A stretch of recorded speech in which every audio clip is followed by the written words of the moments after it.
Autoline Daily is brought to you by Bridgestone, passion for excellence. Here are today's top headlines. GM still faces problems with bondholders. Chrysler says the Fiat deal is worth a lot more than originally thought, and an up-close look at the new Chevy Camaro. Up next, we'll be back with the news behind the headlines.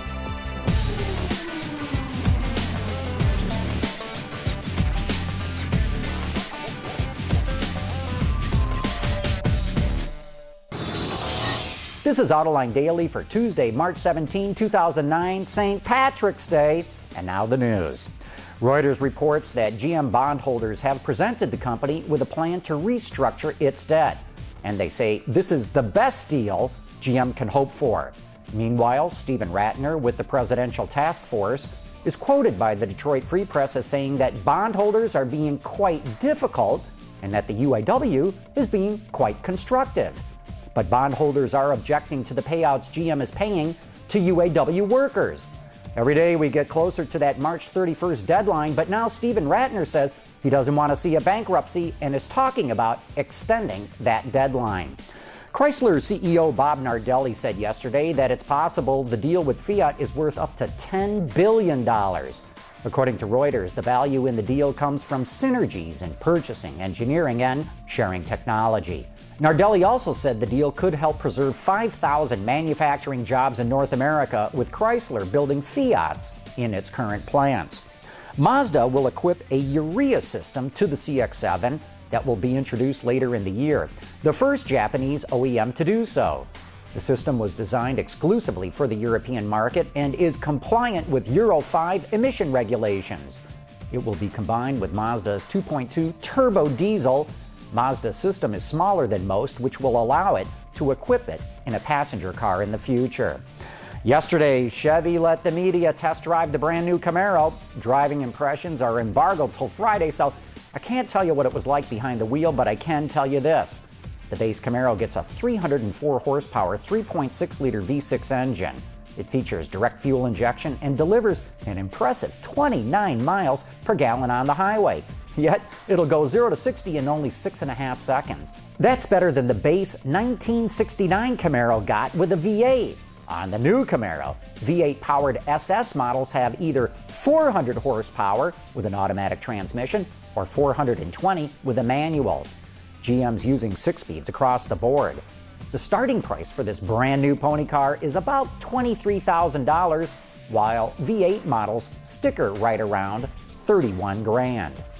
Autoblog reports that Volkswagen is bringing its compact Polo to the U.S. in 2011. Americans can look forward to sedan and hatchback versions of the car, but the company thinks the Euro model is too small for North America, so they're stretching the wheelbase and raising the roofline a little bit. The Polo should be about the same size as a Honda Fit or Nissan Versa, with a price somewhere between $13,000 and $15,000.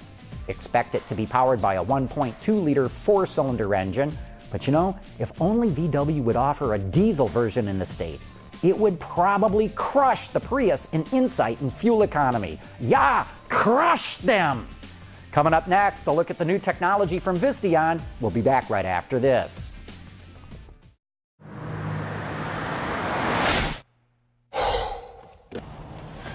Changing tires out here could be dangerous, but with these tires, I don't need to worry.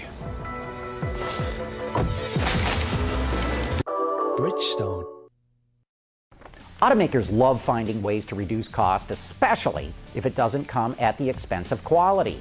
Recently, Visteon opened its doors to show off technology it's working on that not only can help cut costs, but also enhance quality, like the advanced ICP concept, which stands for Integrated Center Panel. Along the face of the dash runs a piece of transmissive film developed by 3M.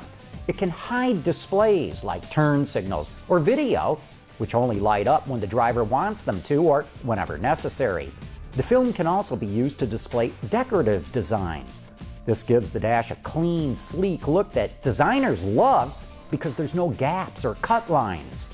Another feature is a touch panel with audio and climate controls with haptic touch and audio feedback.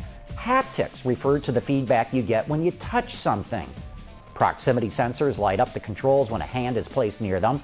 Again, a cleaner, sleeker look. Visteon showed an updated version of this, but instead of the whole panel lighting up, it can illuminate controls in different sections of the panel. And a display then shows which zone is highlighted. Visteon also showed the next evolution of its advanced ICP concept. The display and button controls are covered with transmissive film, and the entire panel, including the display, provides haptic feedback. And like the earlier version, display info can be hidden. All of these features are housed in a single module, which allows information to be seamlessly shared between displays. This also provides space and weight savings. Visteon says it can work with OEMs now with the updated versions of these technologies, and they can be ready to launch by 2011 or 2012. And that's it for today's top news in the global automotive industry, except for this next event. I'm John McElroy. I'm Jason Vines. I'm Peter DiLorenzo. Between the three of us, we've got more than 100 years experience in or around the auto industry. So we thought we'd put that experience to work for you. On March 26 at 6:30 p.m. Eastern, we're going to sit down, turn on the cameras, and talk about the industry the way you do in your living room, garage, or wherever. Plus, you'll be able to chat with us as well. So tune into our website or any of our media partner sites at 6:30 p.m. on the 26th for a frank, no-holds-barred discussion on all things automotive. Talk to you then.